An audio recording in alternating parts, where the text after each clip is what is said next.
When thinking about some of my favorite memories from Walsh Jesuit, I I think about all the fun times, in the gym, on the soccer field, with friends. The state championship runs that we have were incredible.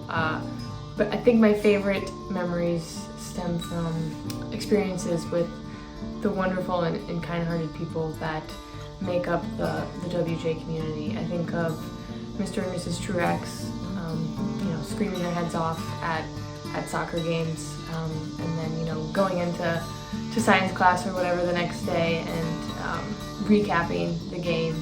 Stuff like that was so fun. I think about Trainer Mark, taking care of every possible thing he could to make sure all of us were healthy. I think about Mr. Konzeman, Grant Konzeman, who I often tried to make him crack a smile. Wasn't always successful, but he was just such a support system to all the athletes, which was incredible to have there. And another kind of top of my list of all-time favorites is the MVP, the most valuable priest, Father Emmett Holmes, who was a one-of-a-kind human and embodied kind of the men and women for others spirit. She is genuine and she cares deeply, and she'll make you laugh way too hard and at the wrong time. But Bo, you are very deserving of this award. We are so proud of you. Congratulations. She was awesome. I think probably the most important thing to me, or the most as a coach, is Bo's competitiveness.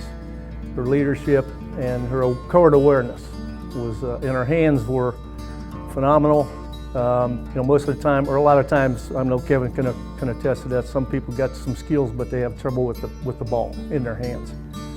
And I can attribute that to one story Dave told me. Her dad, he was a quarterback in college and high school, and so he had two older sisters, Bo did, and he started winging a football at her at an early age, and she could catch anything. I immediately think of three kind of mentors that taught me so much, and it was my three coaches. So I think of Pete Sakari, who taught me the importance of being prepared, having a strategy, knowing how to execute, and I've taken that. I took that into college afterwards, and I've taken that into the business world now. I think of Dino McIntyre, who I don't even think there's enough time for me to talk about the important lessons that he taught me, but I think top of that list for Dino specifically is he taught me that you can never care too much about something. Passion is contagious, and if you bring passion to a project, that's how you should lead and kind of be passion forward. And of course, I think of Coach John Smith, who,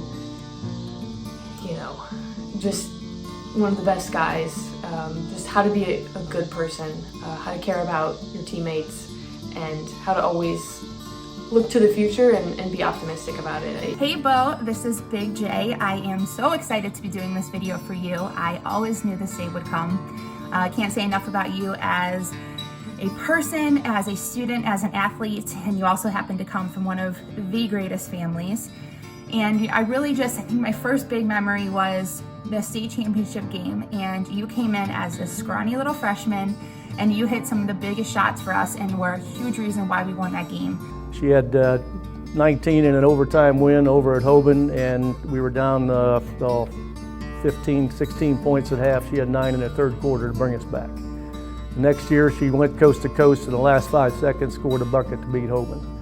And I talked to the Yale coach, and she was at that game, and it was almost a full house in the dome, and which was a huge game for us. I'll keep it brief, but I definitely want to start with my teammates and coaches. The incredible times that we had, and games that we won, and goals that we accomplished, and all the fun was truly, I think, one of the highlights of my life. So thank you to my teammates and coaches, to my best friends who I was fortunate enough to meet at Walsh Jesuit, and even more fortunate to still call them my best friends. That's Aaron Ganelli, Abby Valentine, Nicole Yu, and Hope McCarty. I can't even say their names without smiling, because it's just, they are truly a blessing, and I couldn't be more thankful for them. To my Brunello family, who welcomed me into their family when I was 17. Little did they know I would never leave. We've been through so much together, and I know that the best times are truly ahead. And to my A1s since day one, my three beautiful, amazing sisters. I think about where I would be without them, and I can't even imagine to say that, you know, I have the best support and love and care, and, you know, all to be challenged by them at the same time. I truly, you know, love them, and I know that our love runs so deep, and always will. And then, of course, to my high school sweetheart, my best friend, my soulmate, my husband, who I can't imagine where I would be without, and who I love beyond words. And, you know, I think about us starting to build a life together since we were 15 years old, and I think the best part about that has been, I know the best part about building that life has been building it with you. So thank you, Ross. And to my new daughter, May, you know, Mommy loves you. So to think, I just can't believe how lucky I am, and to have a list like that, and to feel so much love for everyone on that list and beyond is, you know, what can I say? I'm so blessed. So thank you all so much.